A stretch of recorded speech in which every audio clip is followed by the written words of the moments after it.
What's Hey, up? Steve. Hey, what's up? What's up? Hey. Chilling. You hear Yeah, me? yep, I can Uh, hear you. Yeah, I'm just hanging out in the house. I'm sick of being in the house. yeah. We escaped to the Man, gym here and there. We own our own gym, so we're yeah. actually in about 2 more hours to work out. But this stuff ain't keeping me down, man. And really, around here, I live in Monroeville, Pittsburgh. Pennsylvania, right outside of Pittsburgh, man. It's like normal day-to-day stuff. The crowds went down a little bit, but these mugs not. Yo, Man, yeah, it's like really different here in Philly. Like everybody's in. I mean, it's all like takeout and stuff, but like even the haircut places, everything's all shut down here. It sucks. damn, that's crazy. Yeah, my sister's there, so I still got family there. But Oh, hey, okay. hopefully this crap ends soon because man, I got fighters to train. A lot of guys want to work out. Man, we got to end this ASAP. I know. Yeah, it's gotta. It's. I mean, I got like cabin fever alone from just boxing because I'm Yeah, yeah because there's like a ton of good fights coming yeah, up too. So yeah, it sucks. It's also hurting the fighter's bag too, which sucks big time. true. All right, so I'm gonna do like an intro. So I usually like to give an intro of who I'm interviewing and also how we also met too. So I met you once, but I saw you fight twice. Yeah. Yeah. What fights? So my first one was my first ever boxing event I ever went to. Shout out to Temple's professor, Dr. Michael Jackson. So he actually took a couple of us to work with Bam Boxing, which is Brittany Rogers. So we helped her work the fight. So we worked it a little bit. So we got to stay and watch the main event against Amir Mansour, and Uh, to this day, that one was my favorite live boxing event I ever went to. Hey man, you came in on a great fight, man. I don't know if anything gonna stand up to that. That was awesome. I know. Like I've been to like maybe 12 fights total now, Yeah. but that one was the greatest main event I've ever seen in my whole entire life live. That was That fight, incredible. that fight was so wild that now I don't know if you know or if you follow me, but I'm doing a comic book, and that's the first so I'm doing a comic book, USS Comics, and I'm turning me, of course I'm a superhero, and the guys that I fought in the villains. So Mansoor, Oh wow. pretty tight. So we're he's the first quote unquote villain that I fight, but he's not necessarily a villain. So you have to check the story out though. But we're being forced to fight, kind of like what we did in real life. We didn't want to fight each other, and the Right. money was garbage, and but we had to fulfill our contractual obligations. So, Right. but we put on a damn show, man. It was beautiful. So making the comic book. I'm actually finished. It's gonna be 4 parts. I'm actually finished the first part. About to get publishing. Looking for publishing this Oh week. wow. Yeah, man, it's going down. So go to USS Comics 76 on Instagram. Okay. Yeah, I'm so in and owning the copies too. Yeah, I'm Oh yeah. so in on that. Yeah. The great thing about that is I'm drawing it. I'm drawing it all. Oh Um, wow. I've been drawing since before I was boxing, and I'm using in-fight action scenes from our fight as action scenes for the comic book. So Oh okay. some of the you Oh just go to wow. the Instagram page USS Comics 76. You see all my artwork, all the pictures. I've turned Danny Garcia's on board. I've got a character for him, Austin Trout. Of course, me, myself, Mansoor. I've got a few other fighters on board. Cool Boy Steph, J Yeah. Rock. Man, listen, I got a whole comic book universe I'm ready to That is awesome. Yeah, I'm gonna definitely screenshot the page and I'm all gonna right. post it on my Insta story definitely to share that because All right. that is an awesome idea that you came up Yeah, with to create. That is awesome. Wow. yeah, I didn't man. even know that. Wow. And I figured like, damn, for my whole career, people have been telling me, oh man, you cut up like a bag of dope. You like a superhero.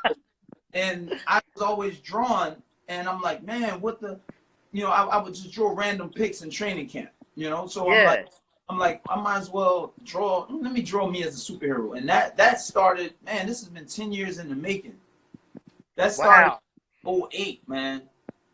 08, 09, you know. So it transformed, and 2 years ago I decided to do me and Man Source comics. So I literally have, like, I'm down here right now in my office where I draw. So I literally have pictures of, you know, my story. Like this is like a character, Adamic's character. Uh-huh. Character I kind of patterned after. I'm sorry, not Adamic, Christoph Ledarchik, Diablo. You know, so all of this stuff is just stuff that I draw myself, man. So you know, I've been working on this for years. I have stories already done. So. Oh wow, that is really cool. Yeah. Moose, go back upstairs, bro. That's my 3-year-old. That's okay. Yeah, so my name is I'm Steve USS Cunningham, 2-time cruiserweight world champion, Yes, sir. 1-time USBA heavyweight champion. I fought Amir Mansour at the first fight. My man saw the first fight. My first ever pro fight. Yeah, you're spoiled, man. Won the USBA heavyweight title there, defended it once, and then lost it on HBO, which was, I don't want to get into the robbery. That's Right, yeah. here, but you know, so I was 1-time USBA heavyweight champion. My goal was to fight Vladimir, to get to Vladimir, but I didn't. You know, I sparred with Vladimir a lot, and I had a little something for him. So outside of that, man, I own a gym now. I train amateurs. I have about 10 amateurs I train at the USS Fight Academy. Check that out on Instagram and Facebook. My sons, Cruz Cunningham and Steve Jr. are top-rated amateurs in the nation. Oh, wow, that's awesome. Cruz Cunningham is number 1, 8-year-old in the nation, 70 pounds, and Steve Cunningham Jr. is number 4 at 141 pounds. So we got, and I have another fighter who's number 2. His name is Chino Maximus Ruiz. He is number 2 in the country at 55 pounds. So I'm making champs, man. Champ making champs, and I'm not finished fighting. I have probably 1 or 2 more fights, and I'm gonna retire. You know? Okay, great. Okay, that is awesome to hear. Cool, yeah. Because I mean, ever since that, I mean, like, I'm gonna keep calling that probably the best fight I've ever been to. So yeah, I'm actually really looking forward to seeing you in the ring. I'm praying it's in Philly, but we'll see wherever you fight. Yeah, that would be awesome to see you back in the ring soon too. Definitely. Yeah, we've been trying to get fights. Let me see. I took a year off after my last fight, which was on the Mayweather undercard, and opened my gym. We took that money, opened the gym, and just got that established. So now I've been trying to get back in the ring for about 1.5 years now. Fights have been falling through. So we'll see. We'll see though. It's gonna happen. I'm not retiring until I get at least 1 more fight. Then I'm okay. Because I still have that fire in me. I've been sparring so much and working with people. You know, I've been to Russia sparring. I've been here sparring with this guy sparring. Now they come to my gym and spar. So, man, I'm ready, man. I'm ready. That's cool. All right, so I'm going to jump into some of the boxing questions I have for you too. All right. Well, the first one, just to get to know you on a personal level. So what part of Philly were you from?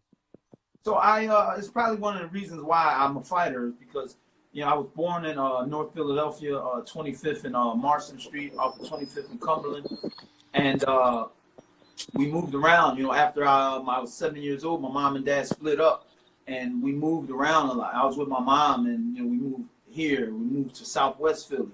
Then we moved to Logan. So I spent a lot of time in Logan, a lot of time in Southwest Philly and North Philadelphia. So we were moving around like every 1.5 years, every 2 years, and I was the new kid on the block. And you know, back then, you know, you had the new kid always got tested and checked. So I fought a lot. Okay, gotcha. So what age did you start boxing at? In all actuality, I got my first amateur fight at age 19. Oh wow. Okay. Yeah. So I mean, that's why I'll be 44 this year, and I feel, I mean, it is what it is. You know, you'll see, people will see. But I'm 44, and I still feel youthful in boxing. I'm still learning. Even as I teach people, I'm still learning. So starting at 19, and I had 4 years as an amateur, became a national champ, Golden Gloves national champ, and then I turned pro in 2000. So it's been 20. It'll be 20 years in October. Wow. Man. So from there, that's when I started boxing. I was training. I actually trained with a guy when I was like 15, 16. But, you know, he was a guy that made, you know, he was part of New York boxing. He moved to Philly, and we just went running with him, shadow box. But we never, like, really sparred or hit the bag. But I did at one point go to the gym at 26 and Masters. Okay. When I was about 16, right before I left to go to the Navy that year before. And I wanted to train back because I'm like, you know, people like, man, you can fight, man. You should go be a boxer. And I'm like, let me try it. So I go to this gym, and there's wall-to-wall kids in there. I mean, there's like 3 kids per bag. Wow. And the trainer's like, hit the bag. Hit the bag. Every day, hit the bag. Just hit the bag. And I'm like, man, I want to learn. And one day I was like, man, if this dude tell me just hit the bag one more time, I'm out. And soon I'm out. Like, hit the bag. I'm like, man, I'm out of here. I left. So that's funny. So you did do amateurs at the age of 19. So it didn't have to be your last fight in amateurs, but like when did you know that you were ready to go pro? Like, was it a certain fight you had, or was it towards the end? It was the end.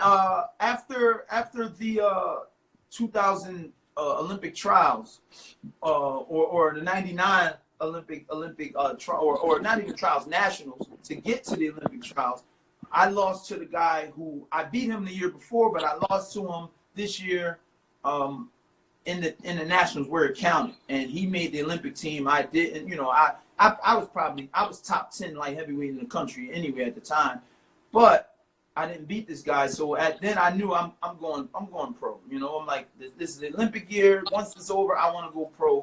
So I had an opportunity to spar, to go into training camp with Chris Bird in January of 2000. Late January, I went into camp with Chris Bird. He was about to fight Vitaly Klitschko for the WBO title. Oh, wow. Yeah, so I mean, and I went into camp with him for probably like 10 days. It was basically him doing a favor for my coach, you know, because my coach met him and was talking to him. He's like, yeah, bring the guy up. Chris Bird was a great dude, man.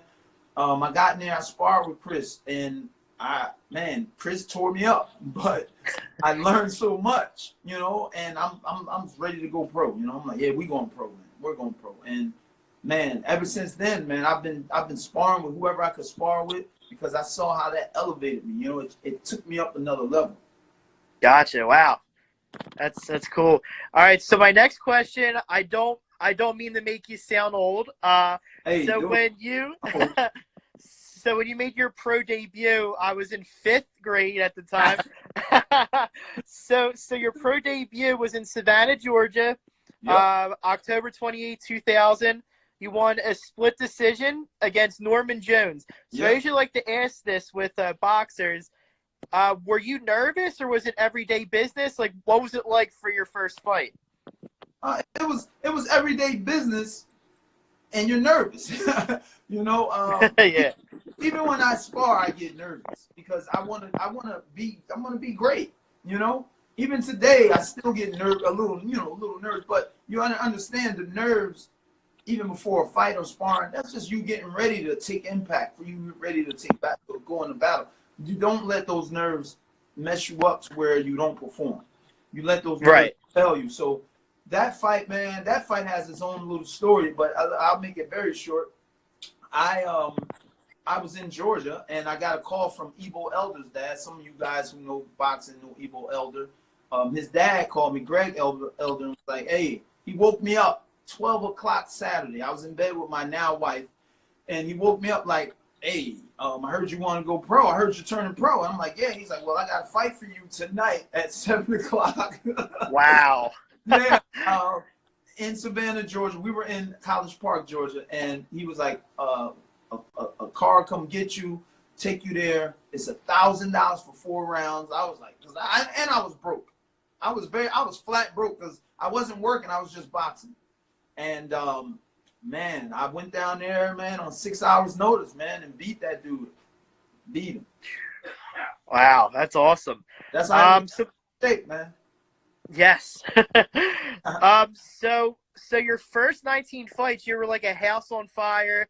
You were 19-0. I always ask this to all the boxers because a lot of people go through ups and downs in sports. So I just wanted to ask about your first loss. It was against Chris Kristaps. I cannot pronounce his last name, so I'm just gonna. Starchick. Yes. Yep. So it was a very, very close fight, but you lost by split decision. That's what they. Very, very close fight. Right. Yeah, go ahead. I'm sorry. You go ahead. I know. Okay, sorry. So what were your feelings like? Like, of course you were angry and pissed off, but did you take like a couple days just to regroup and think, or did you just go right back into the gym and just want a rematch immediately? Nah, I didn't regroup until after I rematched him and won, which was 6 months later or 4 months later. Right.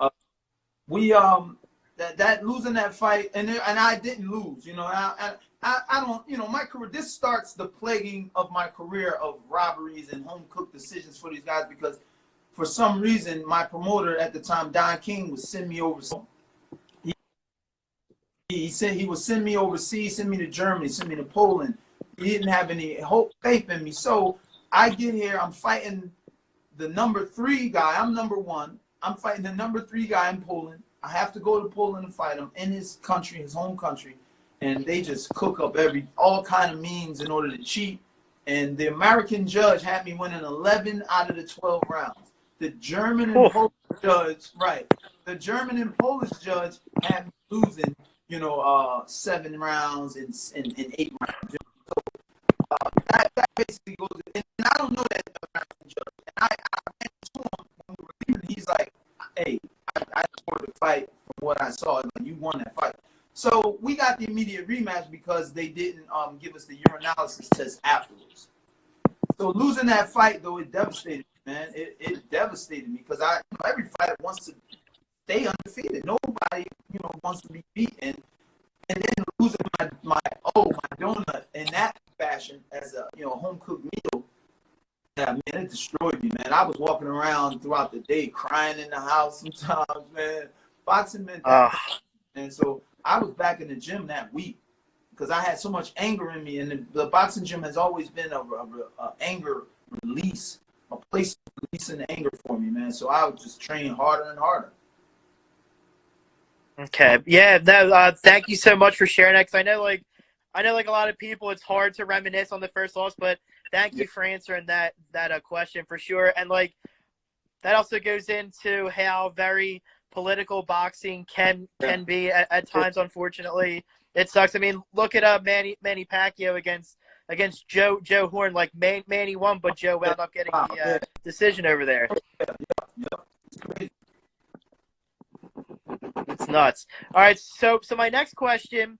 So I wanted to talk about the Tyson Fury fight. So like after your Amir Mansour fight, I was very fascinated in learning about Steve USS Cunningham. So cool. I was like watching videos and all, like leading up to Tyson Fury. So for some people that think that he's like funny with his trash talking, getting personal, like what was that like, just dealing with all that bullshit, and then also like putting him on his ass in the second round too, which was awesome. I mean, going into that fight, because that was my 3rd heavyweight fight, I believe. I was like, hey, we knew what it was. We knew this guy was bigger than me, taller, way more, obviously stronger. He's supposed to beat me, So me taking that fight was was the champion in me. I beat this guy. I look great. I beat this big guy. I look great. I knew the American media didn't perceive me as a heavyweight. So I knew I had to beat somebody like that in order for them to consider me a player in the game to be able to contest against a Vladimir. So right. Like, yeah, we'll do it. We'll do the Fury fight. We turn nobody down anyway. So yeah, we'll do the Fury fight.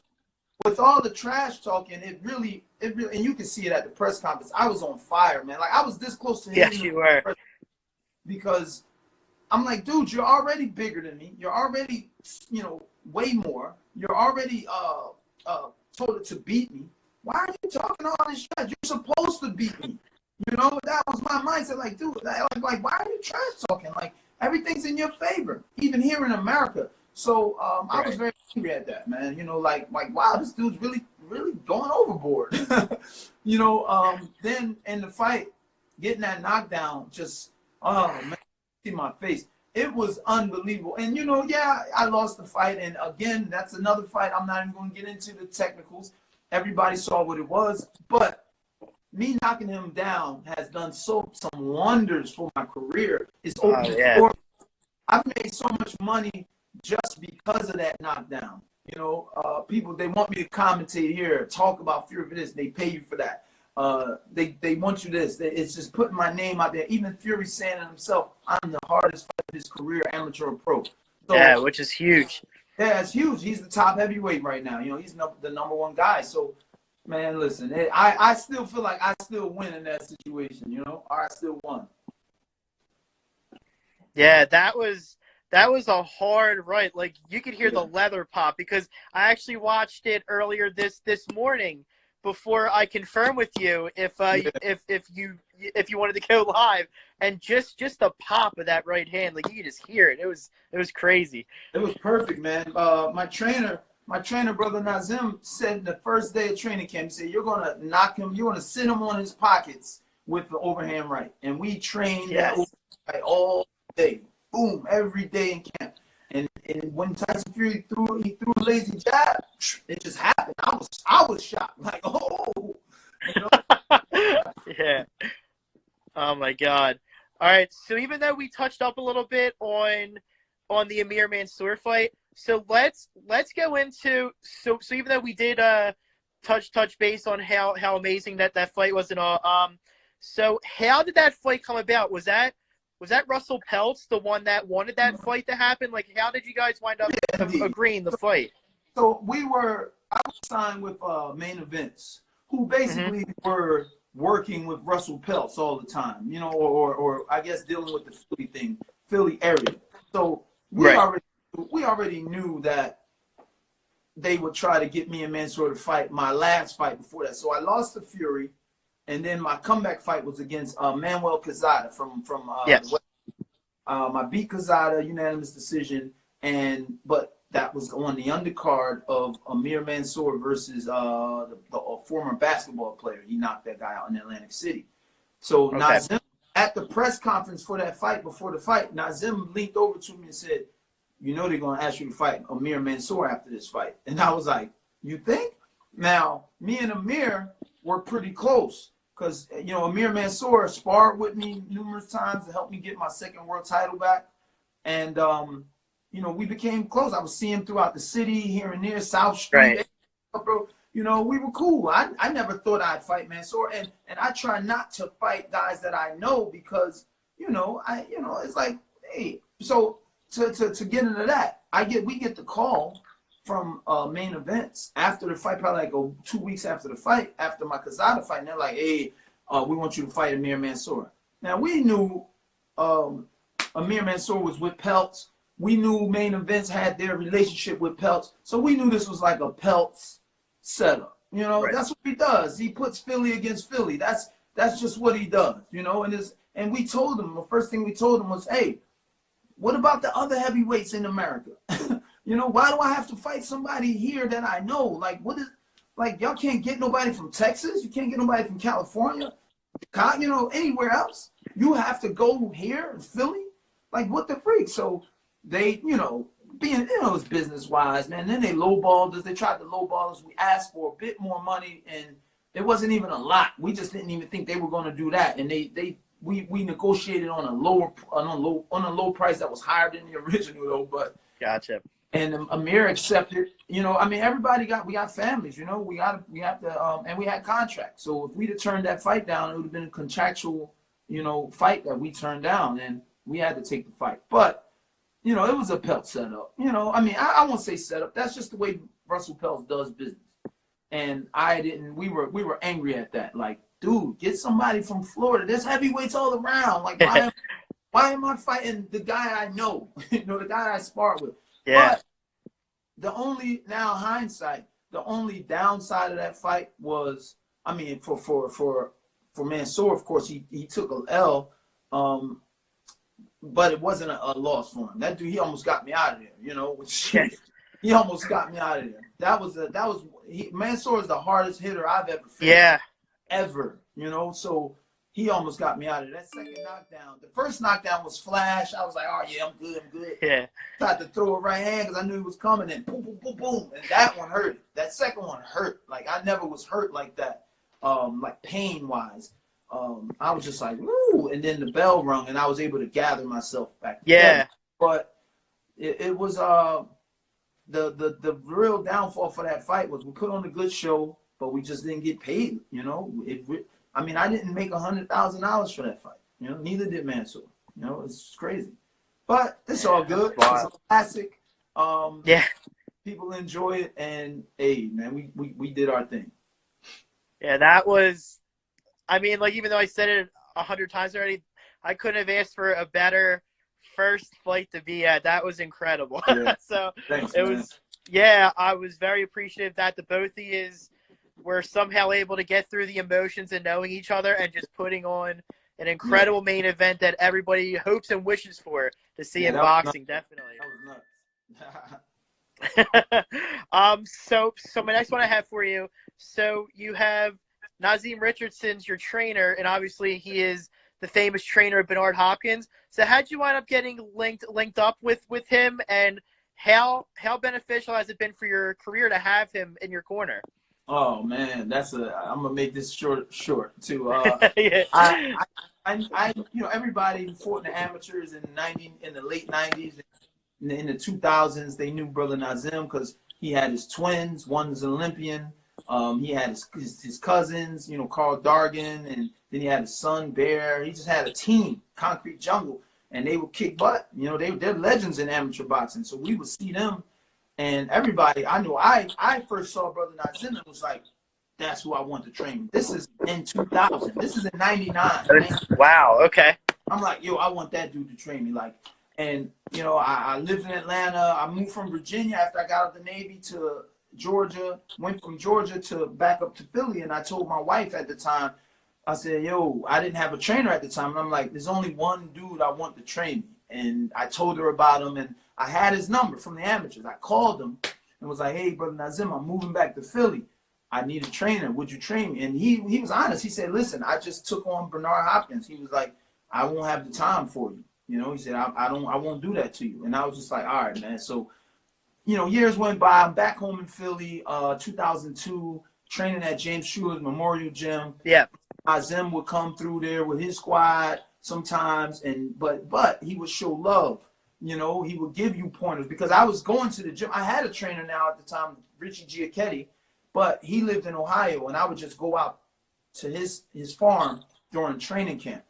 So, but in between fights, I'm at home going to the gym every day, and I'd see Brother Nazeem, you know, and he'd be giving me pointers, you know, helping out, you know, not trying to steal me or nothing, just, you know, just helping out. And he helped me out, and I broke up with Richie, and I went to Brother Nazeem, was like, yo, bro, will you train me? He was like, yeah. And dude, that was like a dream.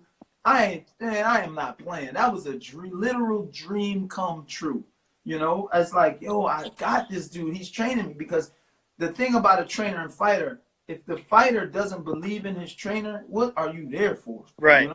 So I believed in Brother Nazeem. I seen his product. You know, I seen his work in his sons and his cousins in the Concrete Jungle. So I wanted that. And man, did I get that, yo. So I really feel Nazeem took me to levels that I wouldn't have never got to. You know, just from the stuff that we done in training, just from the mental aspect of what training with him did for me. And knowing that other fighters, top fighters, didn't or weren't able to go through one of his training camps. I've seen fighters leave. I know of a few fighters left training camp because he was too hard for him. It was That's too hard. wild. And I've been through years of camp with this man, and I wanted that. I wanted that extra. I would work out with weights on my arm before I met Nazeem. And you know, he was like, yo, that dude works, you know, and that's all every trainer wants, is a fighter that works, you know. Yes. I got with him. The work ethic that he put on me. That's why I stay in such great shape, man. You know, so Nazim really upped my levels, man. It's just unbelievable. It's a dream come true. Yeah, he is by far probably the best trainer ever in this city has ever seen. He is I think so, one hell of a trainer.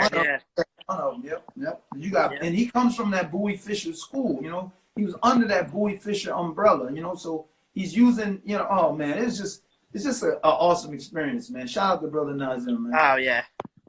For sure.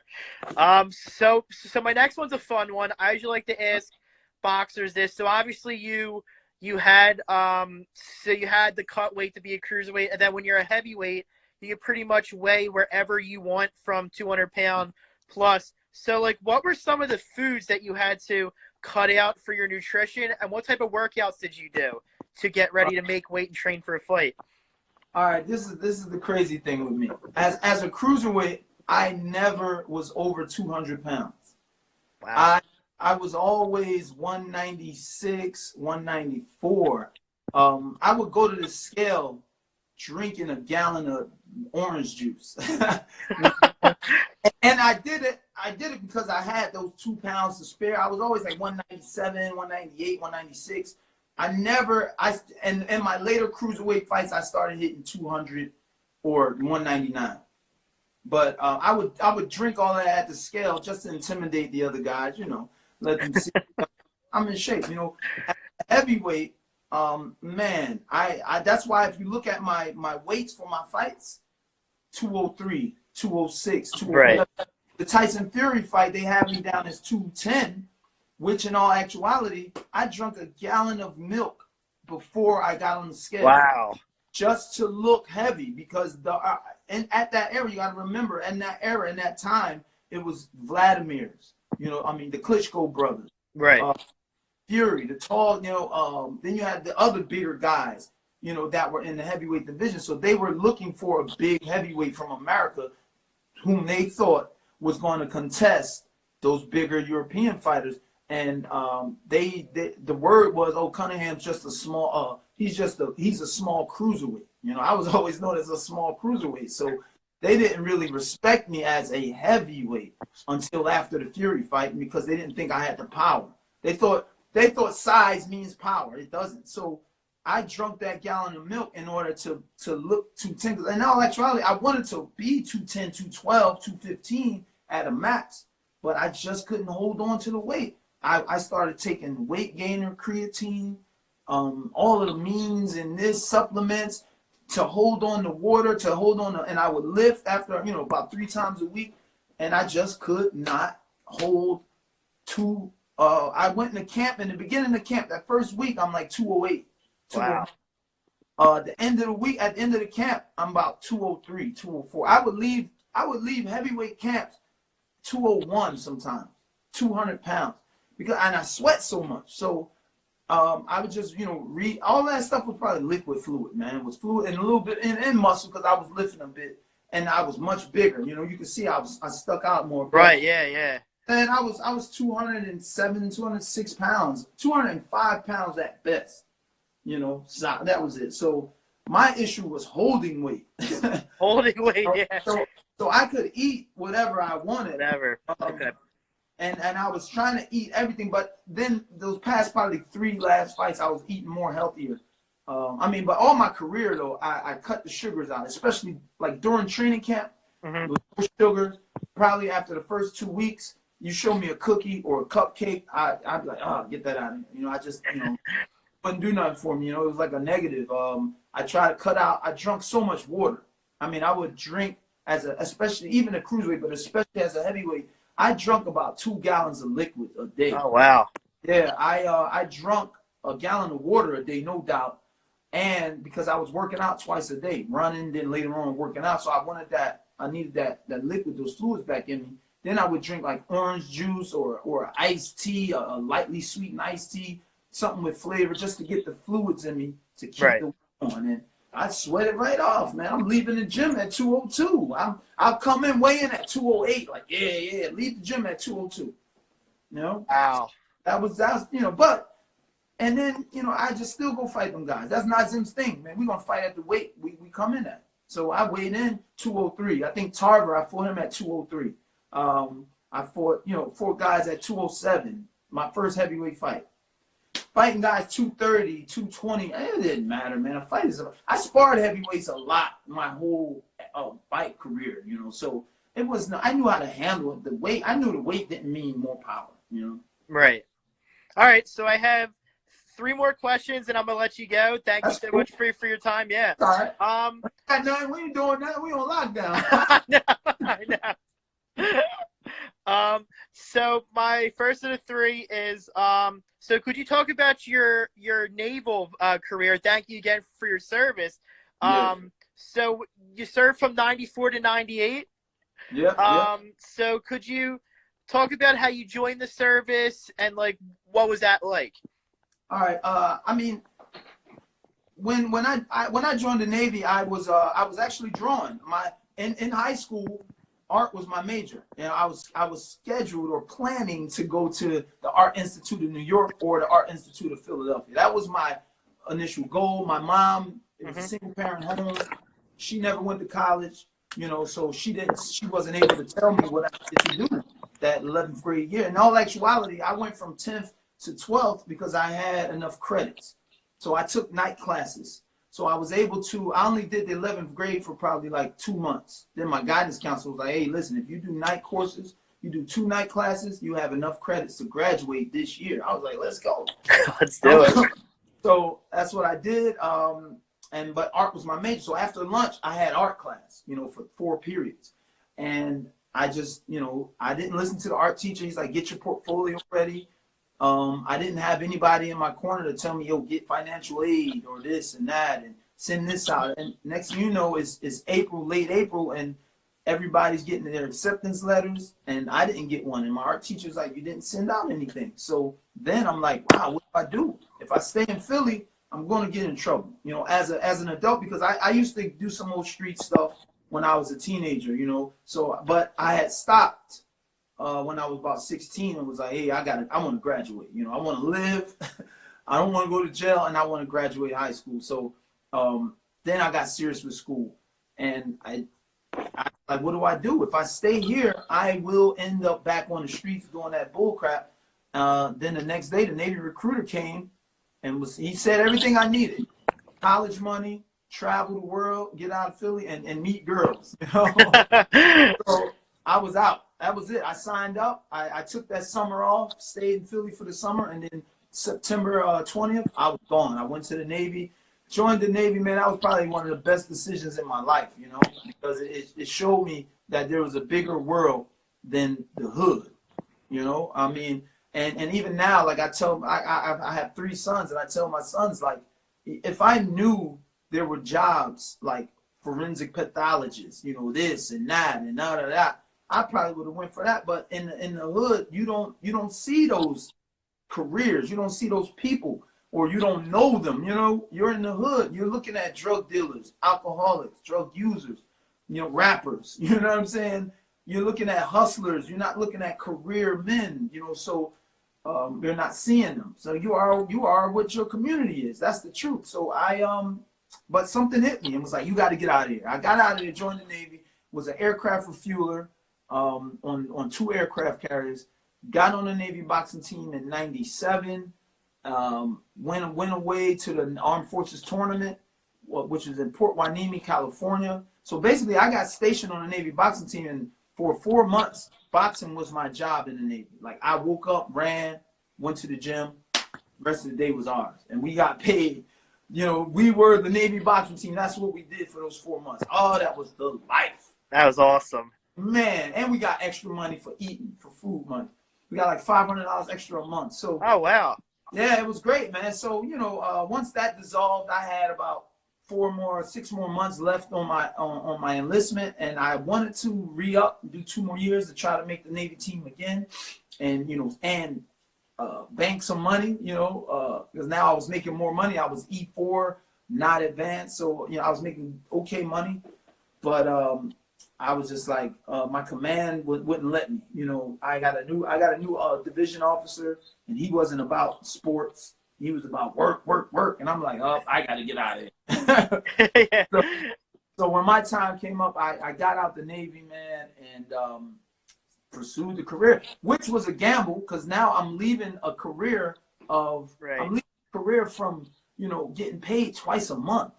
I'll get on, you know, you lived and you got 2 checks, you know, the first and the 15th. That was the military life. So when I decided to chase this boxing dream, I was scared as hell, you know, because I'm like, what am I going to do for money? You know, I haven't worked in 4 years. I worked as a teenager, don't get it wrong, but I rolled the dice, man, and I jumped out there. I got a job at the Atlanta airport, washing airplanes at night shift.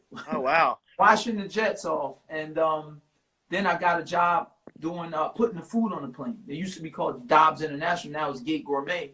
I would put foods on the plane. I got qualified to be the truck driver, so I didn't have to jump on and off the plane. Hey, you go do it. Take that. That was my job. So from there, I was like, man. Then I met my wife. My girlfriend at the time was now my wife. And she saw how hard it was for me to train and work, and she had a career. She worked for Turner Broadcasting, and she just was like, "Listen, my check can handle the bills. You go ahead and chase this dream." And boom, that was it, man.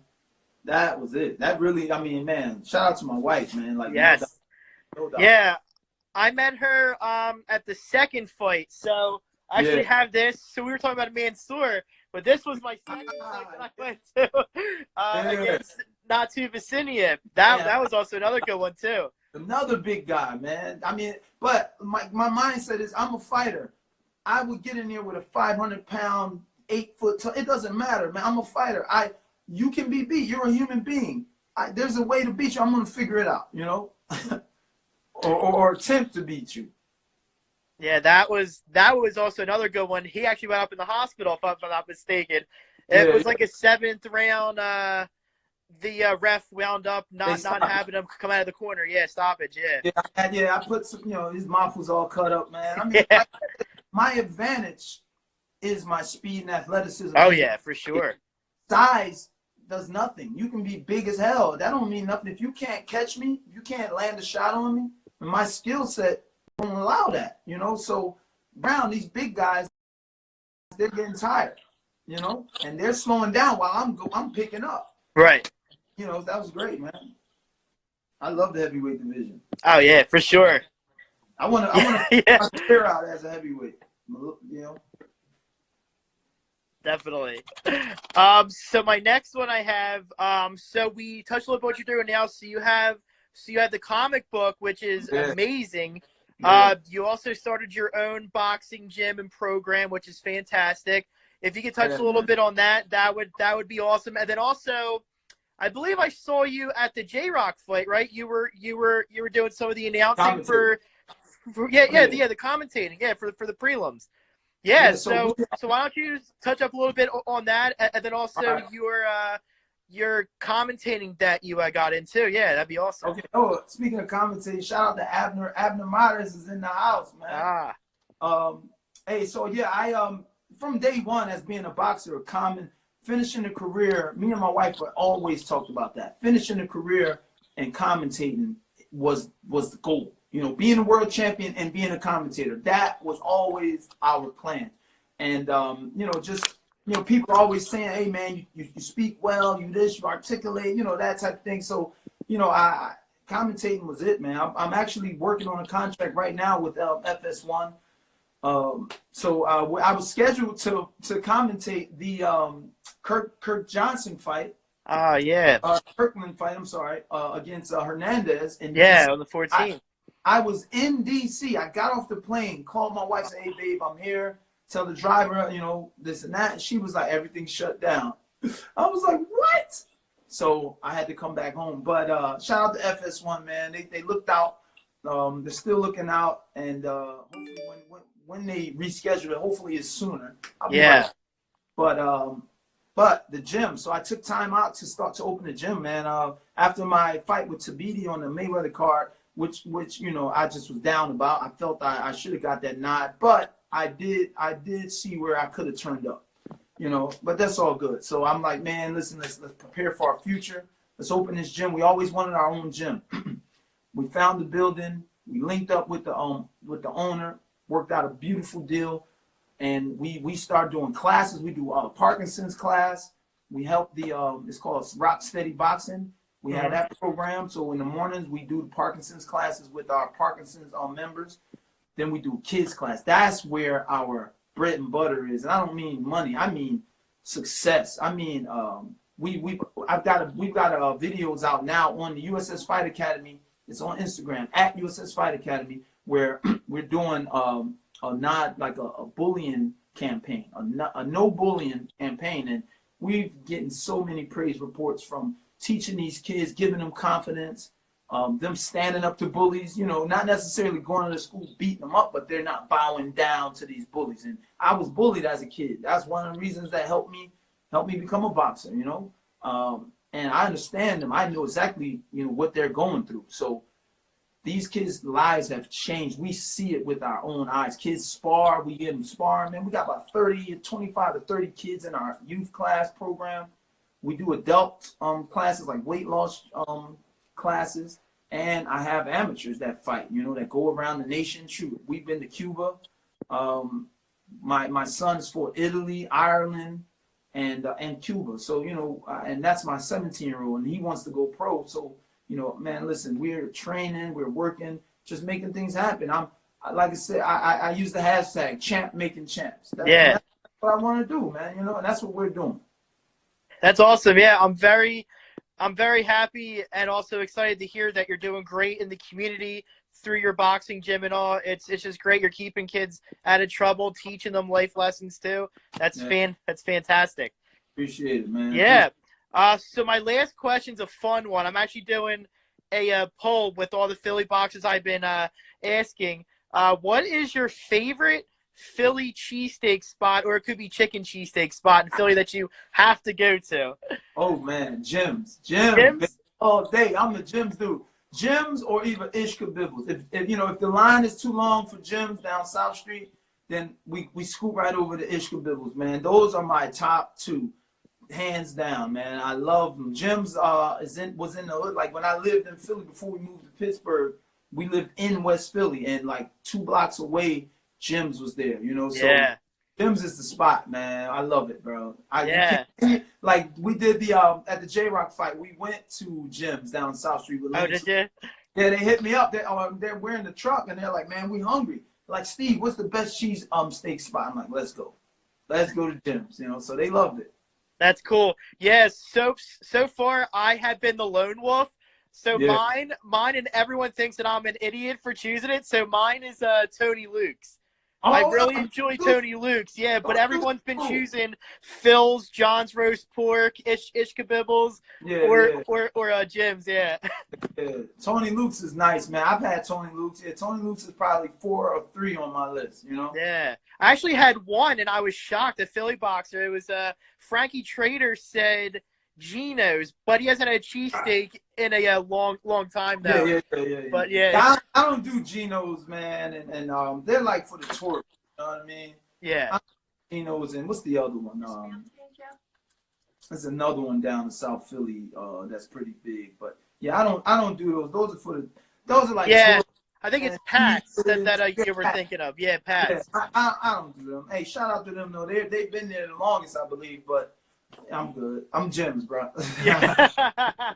All right. Well, thank you so much, Steve, for joining. I really appreciate your time, and I'm always a boxing fan of you, of course. And that main event I saw you in, I don't know for the next 5 years from now, if I go to a live fight, that will ever top a main event I've ever seen in my life. That's what's up, man. Thank you very much, man. Thank you so much for doing the interview. I appreciate it. All right, Steve. Yep.